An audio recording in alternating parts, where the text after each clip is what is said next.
Nós estamos já bem adiantados no livro de Apocalipse, já capítulo 16.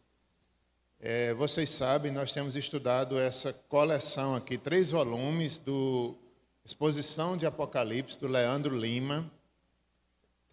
Já estamos no último dos livros, esse azulzinho aqui. Eu tive a alegria de, durante a Consciência Cristã desse ano, me encontrar rapidamente com o pastor Leandro Lima e conversar um pouquinho e agradecer por esse estudo. Foi muito bom. Eu disse que a nossa igreja estava estudando e realmente, eu não sei a impressão que os irmãos têm, mas eu nunca tinha estudado Apocalipse nessa perspectiva. Tem sido muito bom. Realmente, o pastor Leandro Lima tem se dedicado ao estudo de Apocalipse, e não só Apocalipse, ele é um grande homem de Deus, certamente um dos doutores da igreja presbiteriana. Como a Bíblia diz que há doutores, há mestres, são dons que a igreja recebe para a sua edificação. Então, graças a Deus pela vida do nosso irmão, pastor Leandro Lima. Se você ainda não abriu a Bíblia, pode abrir.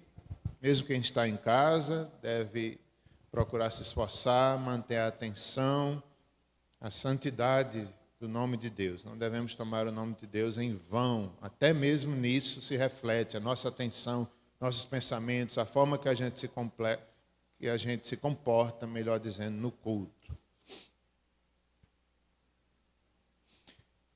Nós iremos ler apenas os versos de 1 a 7. As taças, os flagelos de Deus sobre a humanidade.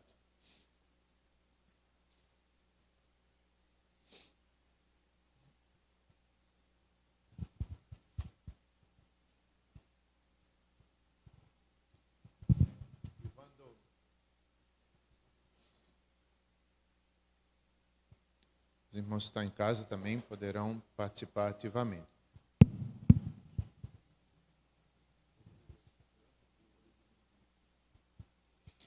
Vamos fazer a leitura, então, capítulo 16 de Apocalipse, versos de 1 a 7.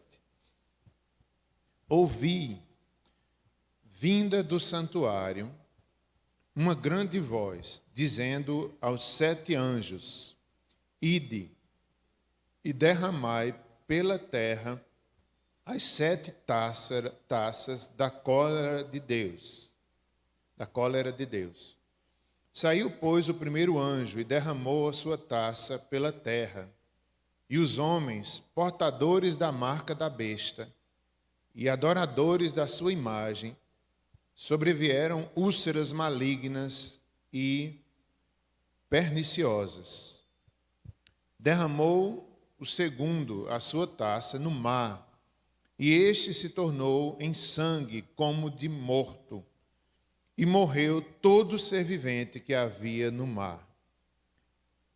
Derramou o terceiro a sua taça nos rios e nas fontes das águas, e se tornaram em sangue. Então ouvi o anjo das águas, dizendo: Tu és justo, tu que eras o santo, pois julgastes estas coisas, porquanto derramaram sangue de santos e de profetas, também sangue lhes tem dado a beber. São dignos disso.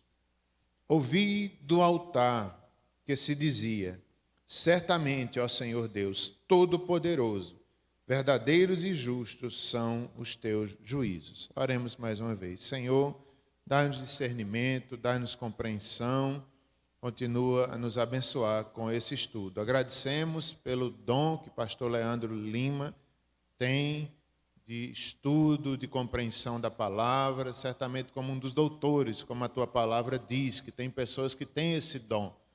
Continua, Senhor, abençoando, dando fidelidade, livra-o de todo mal, e que ele continue a ser uma bênção para a nossa igreja e para todo o teu povo, conforme o Senhor deseje. Toda honra é tua, nada é dele, Senhor. Tudo ele recebeu graciosamente de ti. Abençoa, Senhor. Em nome de Jesus, amém. Falando nisso, eu me lembrei, não é porque um pastor é grande ou sábio que seja melhor do que os outros. Outro dia, é o dom que ele recebeu. E Deus vai requerer a fidelidade de cada um. Seja lá um missionáriozinho na África, ou seja um que tenha visão em toda igreja, para Deus é a mesma coisa. Outro dia, o pastor Jonas Madureira estava dizendo que a mãe dele lhe ensinou uma coisa muito importante num dia difícil do seu ministério. Ela disse assim: filho, se você quer uma igreja grande, Deus vai lhe dar uma igreja pequena. Se você quer uma igreja pequena, Ele vai botar uma bem grande nas suas mãos, para que você dependa dEle e para que você se torne o homem que Ele quer que você seja. Eu digo, é desse jeito. Ele falando, minha mãe é a mulher mais agustiniana que eu já vi. Então é verdade, né? O trabalhar de Deus é assim, para que a glória seja dele. Não é de Leandro, não é de fulano. Não, tudo que Leandro teve foi a graça de Deus na vida dele. É salvo como qualquer um de nós. Apenas tem um dom diferente que será cobrado, como todos nós seremos no dom que recebemos. Mas tem sido realmente maravilhoso esse estudo, esse dom que Deus deu ao nosso irmão Leandro. Vamos lá. Irmãos, capítulo 15, que já foi estudado recentemente, agora o 16, é o mesmo assunto. Eles, como a gente tem visto, é uma repetição da mesma história. Mais uma vez, aquilo que foi dito nas 7 trombetas, o anjo tocando e o juízo de Deus vindo sobre a terra, agora vai ser dito de forma diferente. Ao invés de ser trombetas, agora vão ser taças e flagelos. Se a gente fizesse, aqui no livro tem um quadro comparativo das 7 trombetas e das 7 taças, é quase a mesma coisa.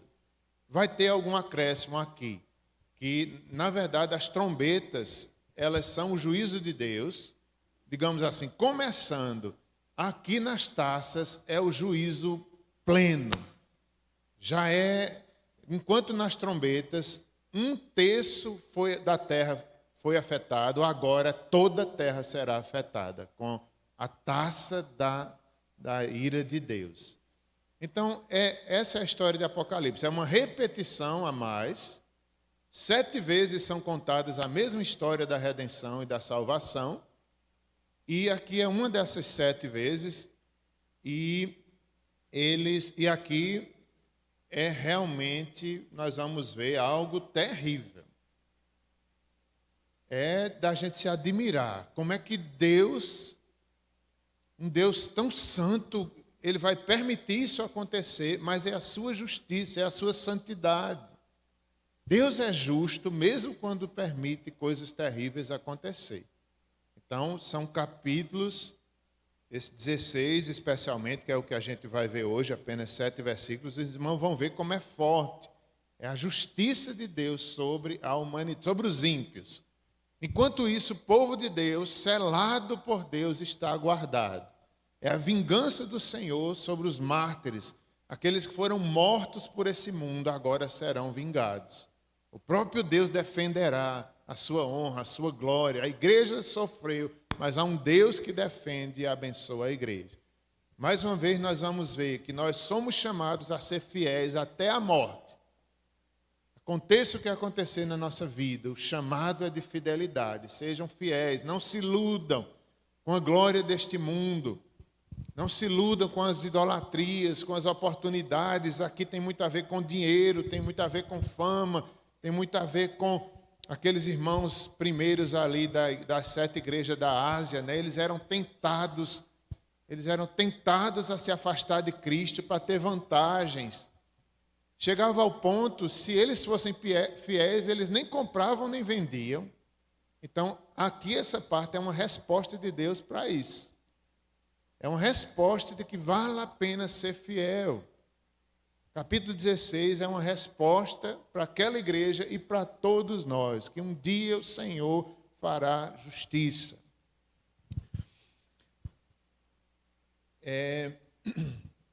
Há uma frase aqui do Leandro Lima que eu quero dizer. A rotina da igreja de Cristo é apresentada em Apocalipse. O evangelho é apresentado. Isso aqui eu estou acrescentando na frase dele, né? Antes de dizer a frase, Apocalipse é o evangelho sendo pregado mais uma vez. E eu antes de ler a frase, eu nunca tinha prestado atenção que Apocalipse é o Evangelho repetido. Também eu nunca tinha prestado atenção que Apocalipse tem, eu não sei a quantidade, mas eu acho que mais de 200 citações do Antigo Testamento. Eu nunca tinha visto isso. E depois que você vê, você diz, meu Deus, essa parte era do Antigo Testamento. É o Mar Vermelho, é a história de Israel, é João, é a revelação, é Deus repetindo a Bíblia todinha ali, a última revelação, a última apóstolo vivo. É a coisa mais linda. Lutero não compreendia bem Apocalipse na época dele. Ele achava estranho, ele chegava ao ponto de dizer quase, por que tem esse livro na Bíblia? Ele não entendia. Mas depois ele reconheceu a importância e ele via que tinha o seu lugar. Mas ele não compreendeu muito bem Apocalipse. Hoje nós podemos, vários irmãos, Deus tem levantado, e a gente vê tudo isso, que é o Evangelho, que é Cristo ali glorificado. Logo no início, a visão de Cristo glorificado, as 7 igrejas, a história do Evangelho sendo recontada, e assim é muito edificante Apocalipse. A frase do Leandro Lima é a seguinte: a rotina da Igreja de Cristo passa por sofrimentos neste mundo, para que então possa alcançar a vitória sobre todos os inimigos. É óbvio, mas é muito interessante. É mais ou menos assim: o que Cristo passou, sofrimento, cruz, mas depois veio a ressurreição. É um caminho parecido com o nosso. A gente passa pelos sofrimentos da vida, mas logo, logo provaremos da eternidade. Os pastos verdejantes estão bem ali à nossa frente. Logo chegaremos. Era isso que a gente estava orando por Marcela essa semana. Ela doente ali, ninguém sabe o que vai acontecer. Marcela, os pastos verdejantes estão logo ali, Marcela. Quer Deus te recolha, quer você fique. Deus, os pastos verdejantes estão bem perto de você. Não tema, confie. É essa mesma história. Cristo passou e nós seguimos os seus passos. A igreja sofre, mas a igreja é vencedora. Só para a gente revisar um pouco o capítulo 15, para a gente compreender. Capítulo 15, verso 1, diz que essas taças são os últimos flagelos de Deus. Já pertinho da sua volta, talvez ali bem próximo do juízo final. Talvez até o juízo final já esteja incluído aqui. São os últimos flagelos que Deus vai permitir na humanidade, para os ímpios. Também no verso 1 do capítulo 15 diz que começou a cólera de Deus. Começou. Aí vai se intensificando até o juízo final e depois a vida eterna. Já o verso 5 do capítulo 15 fala sobre o santuário do tabernáculo do testemunho. Nosso irmão Itiel deu aula sobre isso domingo passado, e ele mostrou que todo julgamento de Deus passa pelos seus testemunhos. O santuário do céu foi aberto, e se vê uma arca, tudo isso figuradamente, mas representando o Antigo Testamento. E ali, dentro da arca, tem os testemunhos, ou seja, a palavra, a lei do Antigo Testamento, o Novo. Deus vai julgar os ímpios, Deus vai julgar o mundo pelos seus testemunhos. O julgamento de Deus não é injusto, é santo. Não é um Deus que está fazendo isso por raiva ou porque é vingador. Não, nesse sentido, ele é justo. As pessoas estão merecendo aquele juízo sobre si. O pecador merece. A justiça virá porque é o pecador que se rebelou contra Deus. Então, começou a cólera de Deus. Vindo do santuário, testemunho, Cristo julgará, Deus julgará pelos seus testemunhos, pela sua palavra. As 7 taças mencionadas, os 7 flagelos, concentram-se extraordinariamente forte na concepção e na descrição do grande juízo de Deus. Meus irmãos, a igreja se esquece disso. Deus é bom, Deus é misericórdia, mas Deus é justiça. Outro dia eu estava conversando aqui com um irmão da igreja, ele veio me perguntar, disse que um amigo estava querendo saber sobre o inferno. Me mostre na Bíblia se tem uma passagem sobre o inferno, a pessoa perguntava. Aí o irmão veio me perguntar se tinha. Eu digo, tem, meu irmão. Aí mostrei alguns textos. E o inferno, a justiça de Deus, é algo que realmente existe. O liberalismo tirou isso da igreja. O liberalismo só mostra a misericórdia, só mostra Deus bonzinho, Deus também é justiça. Nós devemos temer diante dele. Temer e tremer. Ai de nós, ai de nós. Se a gente, como dizia também um amigo nosso, nós estávamos pendurados, quase caindo no inferno por um cabelo. Não sei se vocês lembram. Vinícius, já dizia isso, Vinícius de Áurea. Então, que foi casado com Áurea, né? Então, é isso, a nossa situação era essa, só a misericórdia que nos sustentou. O juízo de Deus. Deus não está errado em fazer isso, porque Ele é santo, a sua santidade exige, e o pecador se rebelou. É como, ainda agora eu estava falando com o Vandilson, né? A gente brincando sobre os animais, como a gente ama os animais. O homem que pecou, toda a criação disse sim a Deus, e Adão e Eva disseram não. Até os animais sofrem, o mundo sofre por causa da rebeldia do homem. Então, Deus é justo, sim. Já se tem falado antes, nos capítulos anteriores de Apocalipse, já se tem falado muito sobre a misericórdia. Apocalipse é um livro de misericórdia também, não é só de justiça. Desde o início, tudo é misericórdia, tudo é graça para os pecadores. Apocalipse não nega isso. Fala muito da graça e da misericórdia. Sobre o Evangelho, sobre a oferta do Evangelho a pecadores como nós, mas aqui é o juízo. Aqui é a cólera final de Deus, que nós devemos saber que acontecerá. Chegou a santa justiça, a vingança divina sobre os algozes da igreja.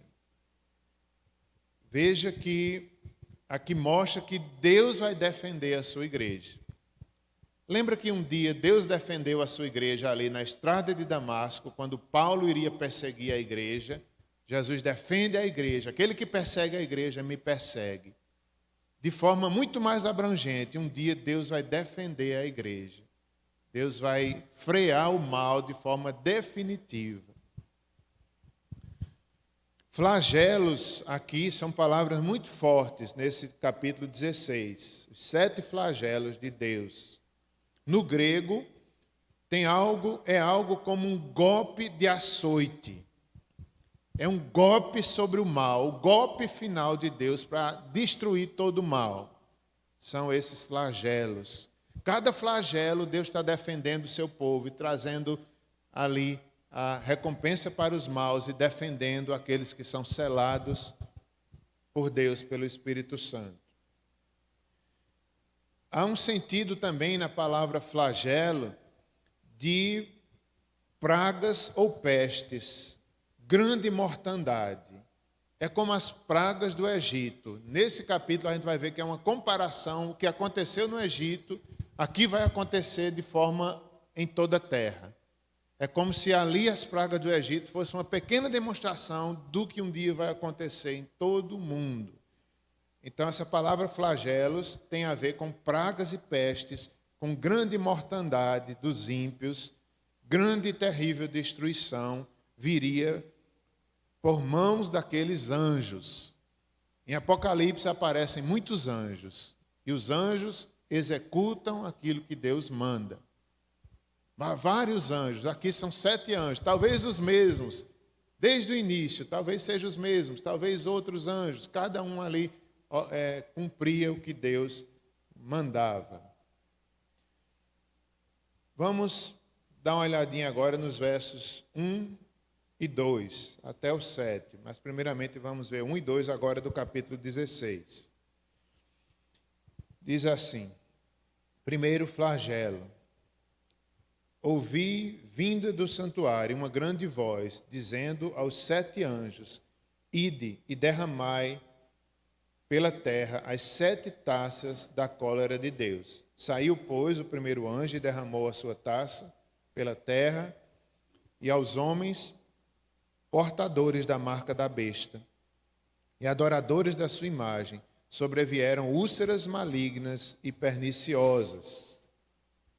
Essa é a primeira taça.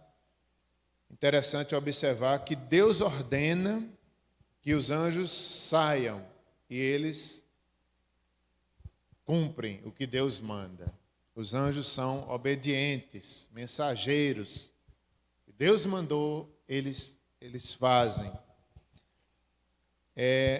Mais uma vez, João diz, eu ouvi, né? Ele se refere à visão, aquilo que ele vê, aquilo que Deus estava sendo revelado. Então, aqui ele ouve, vinda de onde? Vinda do santuário. Várias vezes aqui, nos capítulos anteriores, foi referida o que era o santuário, é a presença de Deus.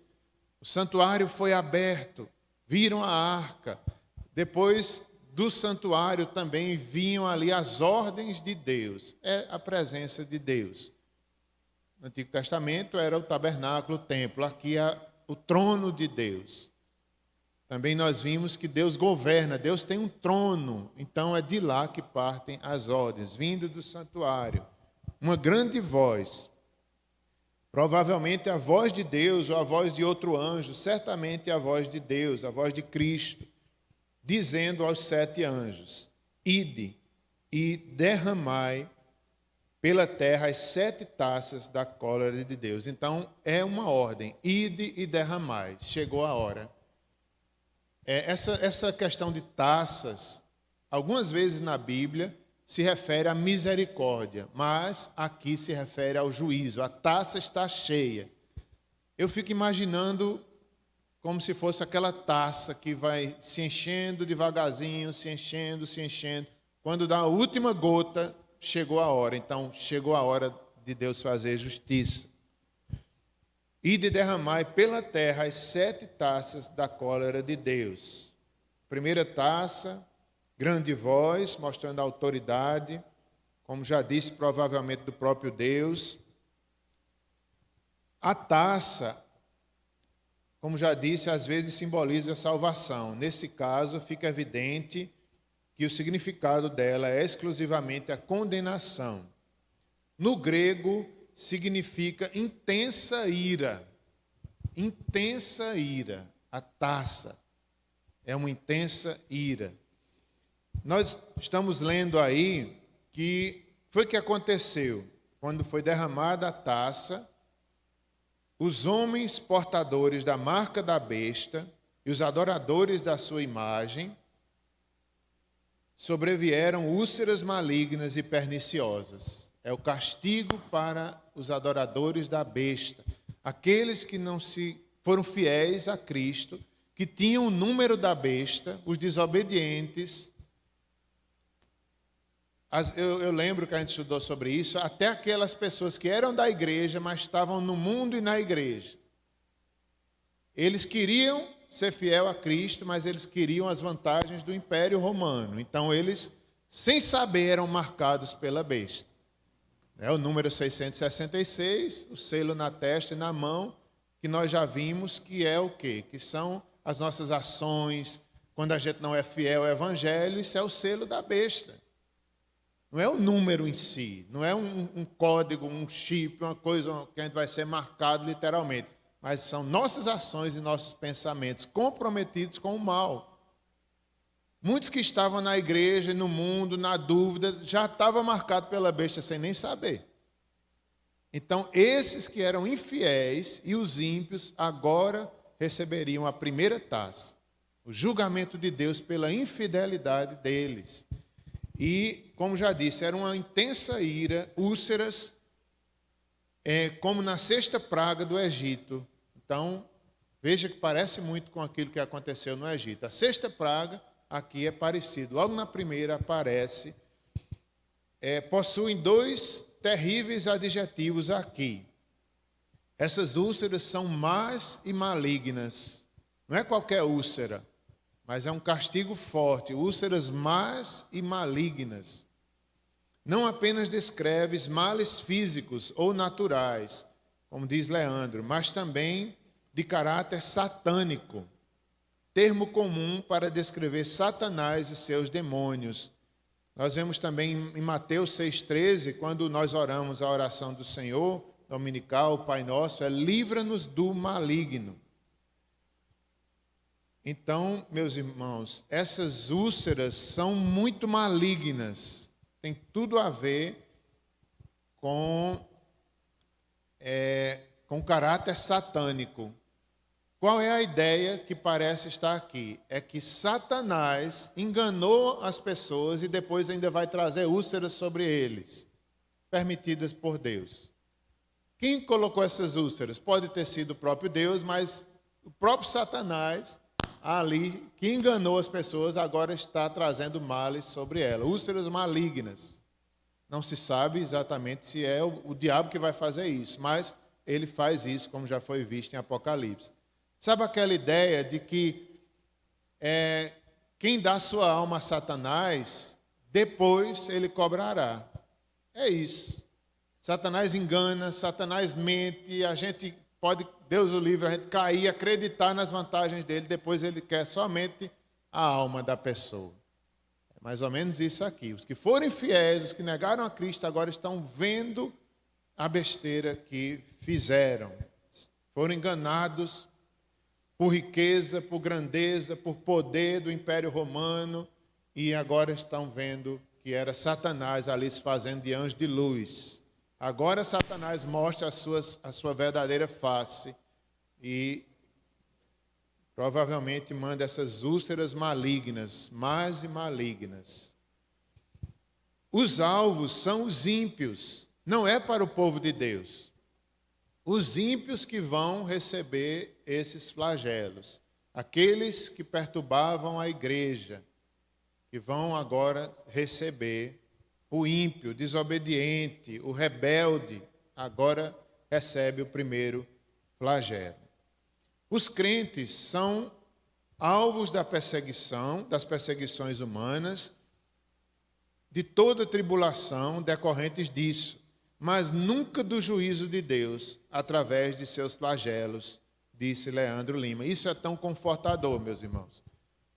O crente, a gente pode sofrer perseguição nesse mundo, sofre tribulação, pode até morrer como mártir, mas nunca nós sofreremos a cólera de Deus. Isso é maravilhoso. Isso é maravilhoso. Nós recebemos foi a misericórdia, o perdão. Ainda que a gente perca tudo nesse mundo, a gente ganha a vida eterna. Já o ímpio não. Ele pode ganhar tudo nesse mundo, mas ele, no final, enfrentará a cólera de Deus. O crente nunca, nós nunca veremos isso, graças a Deus. A cólera de Deus está longe de nós, porque nos arrependemos, porque confiamos somente na graça de Deus. Os ímpios agora provam a parte oposta do que eles desejavam. O que era que os ímpios desejavam? Era fama, era poder, era glória. Agora vem tudo o contrário sobre eles. Eles vão receber maldições, ao invés de tudo aquilo que eles queriam, a glória humana agora vai ser nada para eles. Segunda taça. Diz assim, o segundo flagelo, verso 3.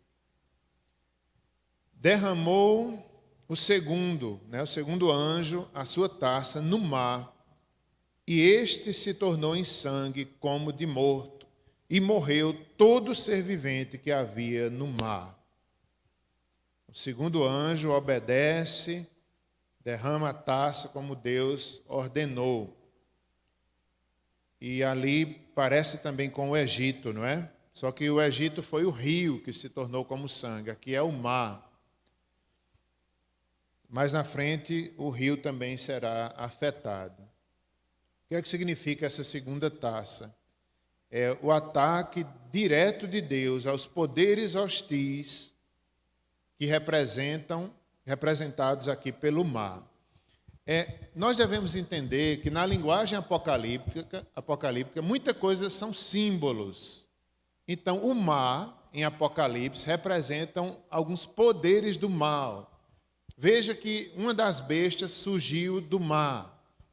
Ficou também em pé ali no mar. Então, eram poderes, né? Inclusive, tem uma situação que uma delas está com o pé no mar e o outro pé na terra, simbolizando os poderes malignos desse mundo. O mar, em Apocalipse, não é o mar das águas salgadas somente, mas há uma simbologia, o mal, representando o mal. Isso talvez, lembra que os inimigos que vinham do Egito perseguindo o povo de Deus, né? Ali foram destruídos no mar. Então é um símbolo apenas, que Deus destruiu os inimigos ali, as águas fecharam sobre os inimigos do povo de Deus. Então é só uma simbologia. O que representa esse mar? Seria uma espécie de praga econômica que Deus derramaria sobre os ímpios. É algo que nunca existiu na história da igreja, nem na história da humanidade. É algo que Deus, tipo assim, vai tirar a provisão econômica dos ímpios. É aquilo que eu falei na hora dos dízimos e da oferta. Cada pão, cada bênção que Deus nos dá, cada ação econômica de compra ou de venda ou de qualquer coisa econômica que Deus nos dá, é a misericórdia dele. Nesse tempo aqui, que é o tempo do fim, Deus vai tirar isso dos ímpios. Aquilo que tanto eles amavam, né, o dinheiro, as questões econômicas, inclusive tem muito a ver com... isso já foi dito, eu acho que foi uma das trombetas que fala sobre essa mesma questão, onde aí fala lá do comércio, como se fosse assim, dos barcos navegantes, que é essa questão comercial toda, né? O comércio marítimo seria afetado. Então, é como se fosse assim, uma recompensa. Vocês confiaram no dinheiro, agora vocês vão ver que vocês dependiam de Deus. É um castigo terrível, é um abalo na economia para os que confiavam nisso. Uma espécie de praga econômica. Forças rebeldes simbolizada pelo mar, como já disse. Também já falei, o mar em Apocalipse representa o terreno do inimigo.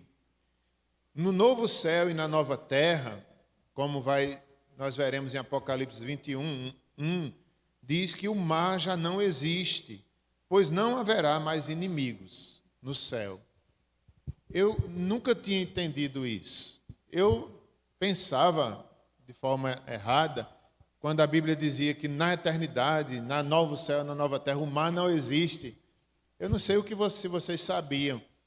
Eu pensava de forma completamente equivocada que era assim: poxa, então novo céu e nova terra é para caber mais gente. Meu Deus, não é. Não é. Eu ficava pensando, um dia todos os mortos vão ressuscitar, vai ser muita gente, então novo céu e nova terra não vai ter mar. Que coisa horrível, né? Mas na verdade não tem nada a ver. Significa que não haverá mais o mar nesse sentido, não haverá mais os inimigos de Israel, não haverá mais nenhum exército atacando o povo de Deus. Não haverá mais nenhum inimigo da igreja, nem o mal, nem o pecado, nem a morte. Que coisa linda será o céu, que coisa linda será a eternidade. Nenhum mal mais nos perturbará. Não haverá mais o mar, significa isso. O mar já não existe. Todos os inimigos de Cristo, todos os inimigos da igreja, todos os impérios. Nós vimos também que a besta, o anticristo, eles simbolizam sistemas econômicos, sistemas políticos, sistemas até mesmo religiosos, do mal. Então, nada disso vai existir mais. Todos os sistemas contra a igreja, seja sistemas políticos, né, usados pelo maligno, a besta, o dragão, o falso profeta já não mais existirão. O mar já não existe. significa isso.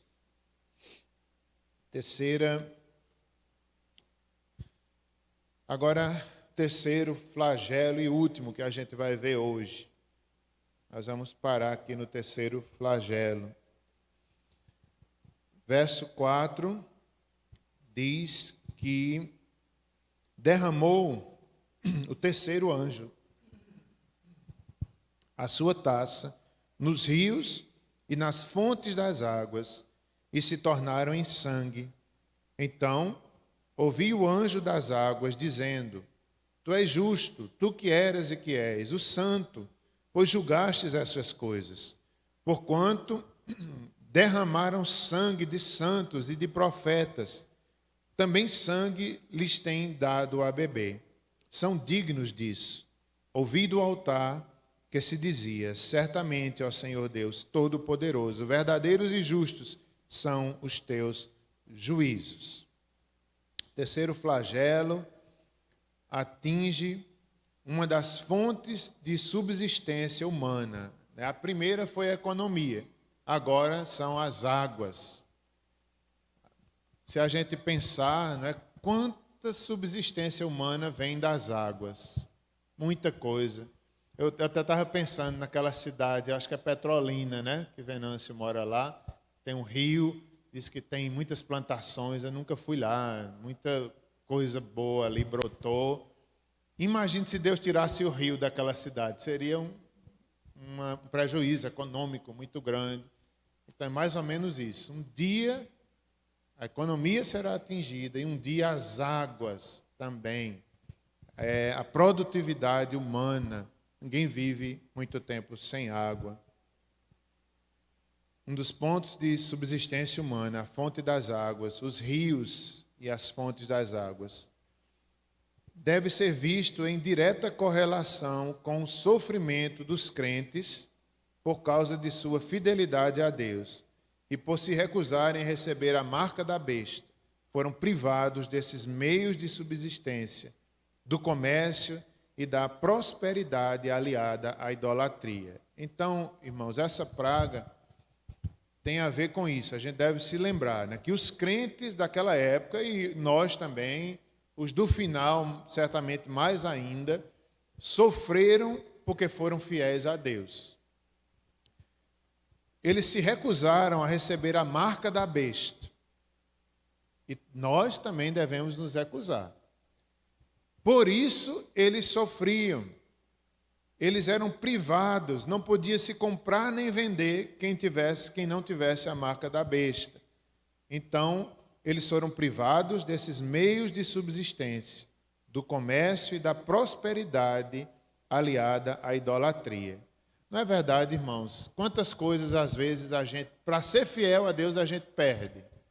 Às vezes a gente perde dinheiro, às vezes a gente perde uma prosperidade financeira. Como quem diz, eu prefiro ser fiel a Deus do que ganhar dinheiro de forma errada.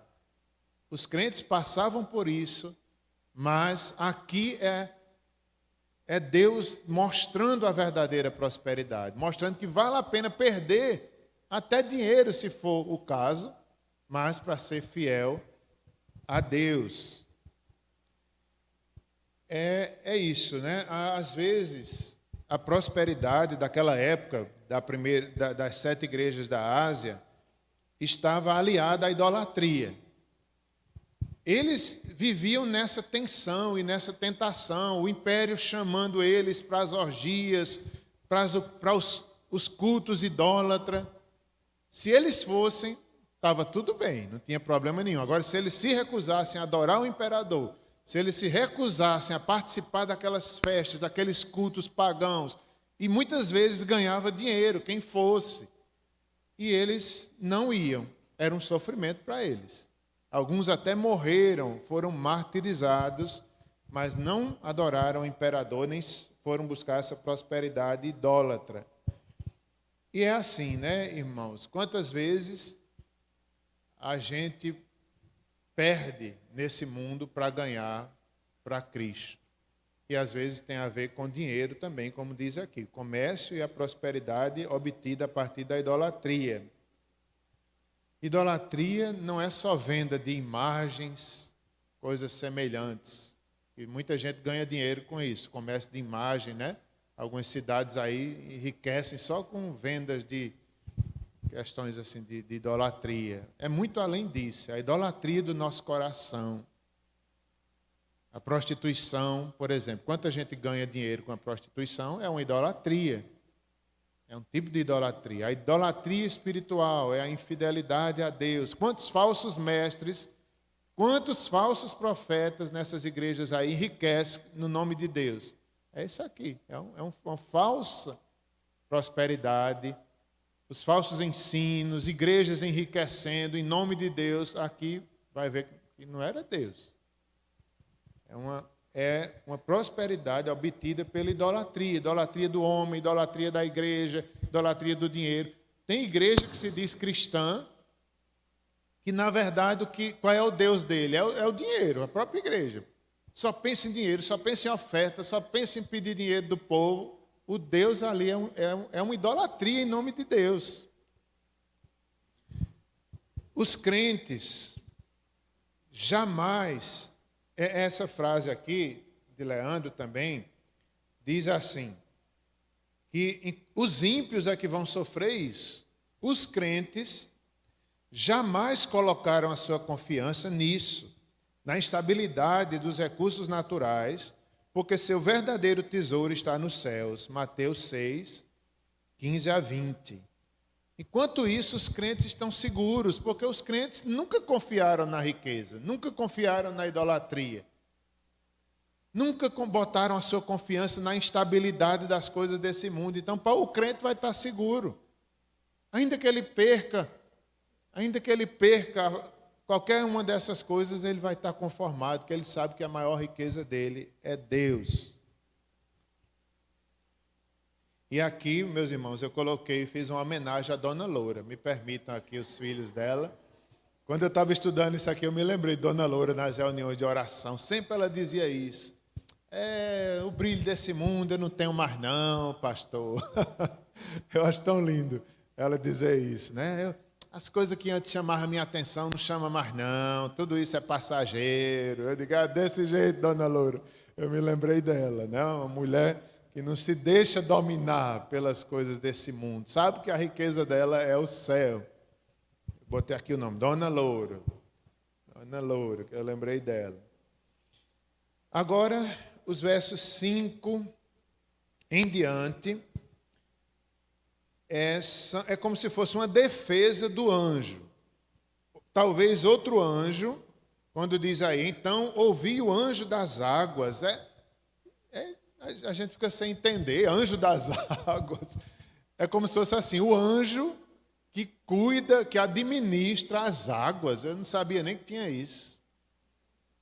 Né? Anjo, Apocalipse fala de outro anjo que administra o fogo. Eu digo, oxe. Então, deve ser, né? Os anjos, né? Claro, é Deus que coloca os anjos ali. A Bíblia fala que os anjos existem, só que nós não podemos dar glória a anjo, nem adorar anjo. Eles são servos de Deus.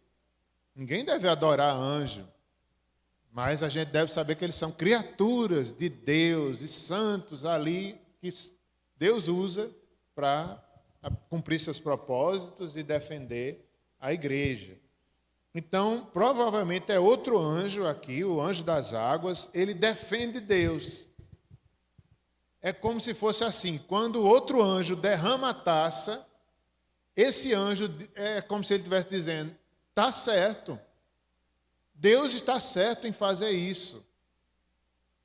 Não é que ele vai dizer, não faça, está errado, é injustiça. Não, ele diz, está certo, pode fazer, Deus é justo, Deus não está errado em fazer isso. Porque esses homens merecem isso, ele vai dizer aqui. Eles merecem, é o pagamento da rebeldia deles. Aqui, os atos dos juízos de Deus nunca são arbitrários ou por ódio, mas pagamento justo por mais ações. Quer dizer, essa ação de Deus, ela não é arbitrária, não é autoritária, não é sem julgamento, não é sem dar chance. Não, Deus não está fazendo porque ali está com raiva e está descontando nos pecadores. Não, Deus já deu chance, Deus já mandou seu filho, Deus já mandou os profetas, então é algo que Deus já deu muita chance. Não é algo que Deus faz sem regras ou sem normas. Não, Ele julgará pelos seus testemunhos. Não é algo que não tem fundamento lógico. Tem sim, as pessoas são rebeldes e merecem aquilo. E todos nós merecíamos, mas fomos salvos pela misericórdia através de Cristo.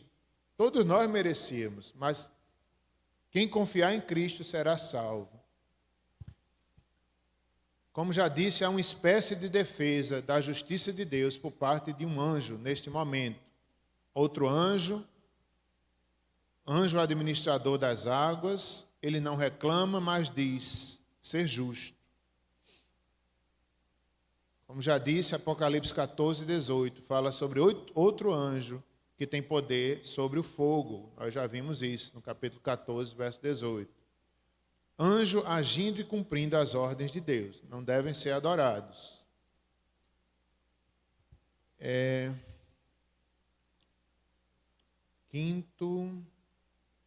como no quinto selo. Eu coloquei aqui, não estou sabendo ler minha letra. Quinto selo. Deus está vingando através desses flagelos o derramamento de sangue. Sim. É como no sexto selo, ou não, no quinto selo. Vamos abrir então, Apocalipse 6:10. Apocalipse 6:10. Deus está vingando, através desses flagelos, o derramamento de sangue dos profetas, dos santos, e atendendo o que as almas dos crentes mortos clamaram no quinto selo, Apocalipse 6:10. Alguém pode ler em voz alta?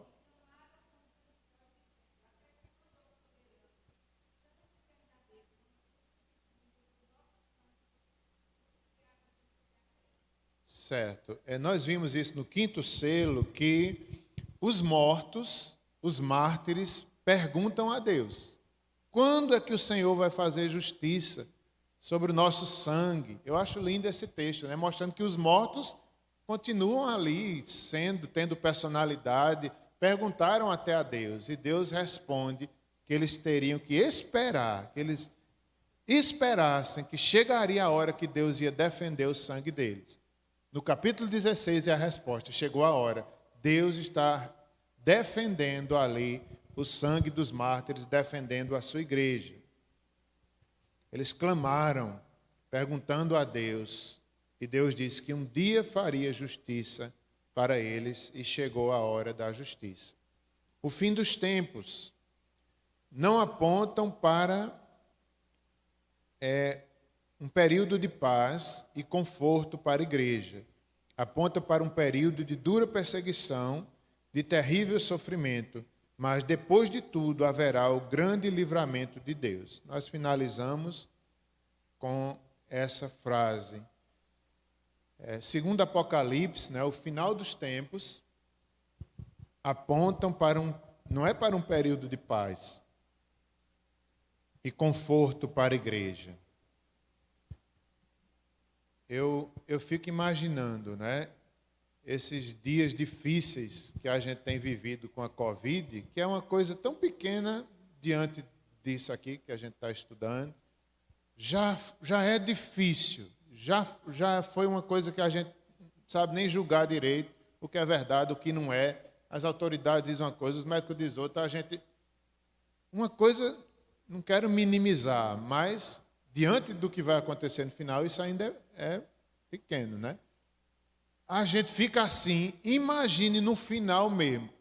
Quer dizer, eu sempre dizia, não estou dizendo mais. Eu sempre dizia, eu não quero estar mais nem aqui. Eu não quero estar mais nem aqui. Mas agora eu não digo, porque eu sei que é Deus que vai dar força à igreja. É algo sobrenatural, não é algo que vem da gente.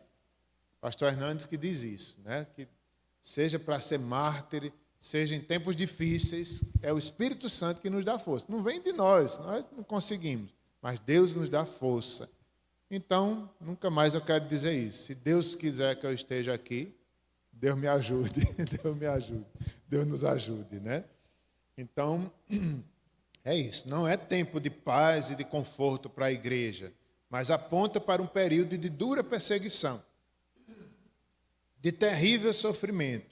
Mas, depois de tudo isso, haverá um grande livramento de Deus. Todo sofrimento aqui, um dia será pequeno diante da eternidade, diante da glória, diante da herança que recebemos.